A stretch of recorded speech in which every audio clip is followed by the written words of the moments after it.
KPU Jakarta Timur memberhentikan Ketua Kelompok Penyelenggara Pemungutan Suara KPPS di TPS 28, Pinang Ranti, Makassar, Jakarta Timur. Ketua Divisi Hukum dan Pengawasan KPU Jakarta Timur, Rio Fariza, mengatakan KPU KPPS, maksud kami mengatakan Ketua KPPS TPS 28, diberhentikan karena terbukti melakukan pelanggaran kode etik saat pemungutan suara. Bahwa saat pencoblosan Pilkada Jakarta 2024 pada Rabu 27 November 2024, Ketua KPPS menyuruh petugas pengamanan langsung atau PAMSUM TPS untuk mencoblos surat suara yang tak terpakai. Informasi lebih lengkapnya akan dilaporkan rekan Bima Putra, jurnalis Tribun Jakarta. Rekan Bima Putra, silakan laporan selengkapnya dari Anda. Ya, jadi dapat saya sampaikan bahwa Komisi Pemilihan Umum atau KPU Jakarta Timur memberhentikan Ketua KPPS di TPS 28 Kelurahan Pinang Ranti, Kecamatan Makassar. Ketua Divisi Hukum dan Pengawasan KPU Jakarta Timur, Rio Ferieza, mengatakan bahwa pemberhentian tersebut dilakukan karena dari hasil pemeriksaan Ketua KPPS tersebut melakukan pelanggaran berat kode etik, bahwa Ketua KPPS memerintahkan petugas pengamanan langsung atau PAMSUM di TPS 28 untuk mencoblos sebanyak 19 surat suara yang tidak terpakai pada saat pemungutan suara pada Rabu 27 November 2024 lalu. Dari hasil pemeriksaan, Rio mengatakan bahwa Ketua KPPS memerintahkan PAMSUM untuk mencoblos 19 surat suara tersebut untuk meningkatkan partisipasi pemilih di TPS 28 Pinang Ranti. Namun KPU Jakarta Timur membantah bila tindakan tersebut bersifat politis.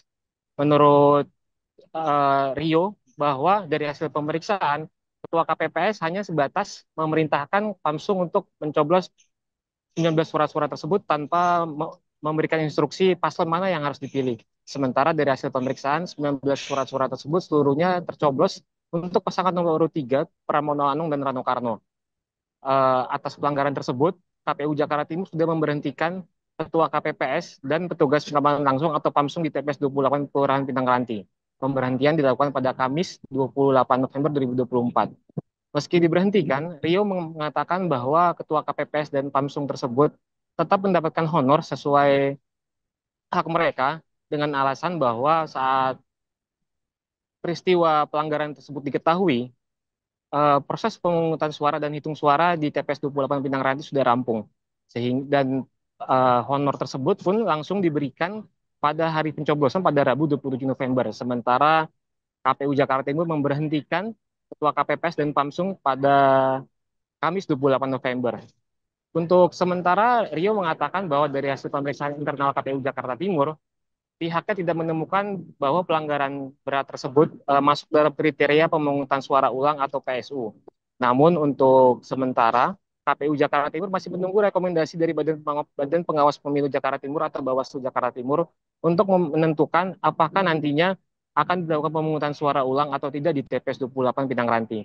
Sementara untuk proses sengketa administrasi, saksi dari paslon nomor urut 1 dan paslon nomor urut 3, kemudian pengawas TPS sepakat untuk menyelesaikan sengketa administrasi di tingkat kecamatan di rekapitulasi tingkat kecamatan Makassar yang hari ini tengah berjalan.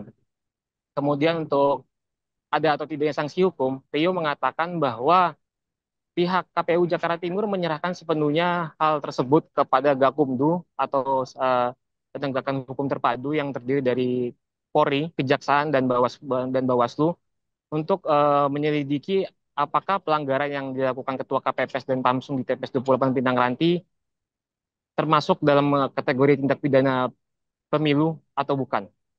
Untuk sementara demikian yang bisa saya laporkan. Terima kasih rekan Bima Putra, jurnalis Tribun Jakarta atas informasi dari Anda. Kami nantikan informasi terupdate selanjutnya. Selamat bertugas kembali. Download Tribun X sekarang. Menghadirkan lokal menjadi Indonesia.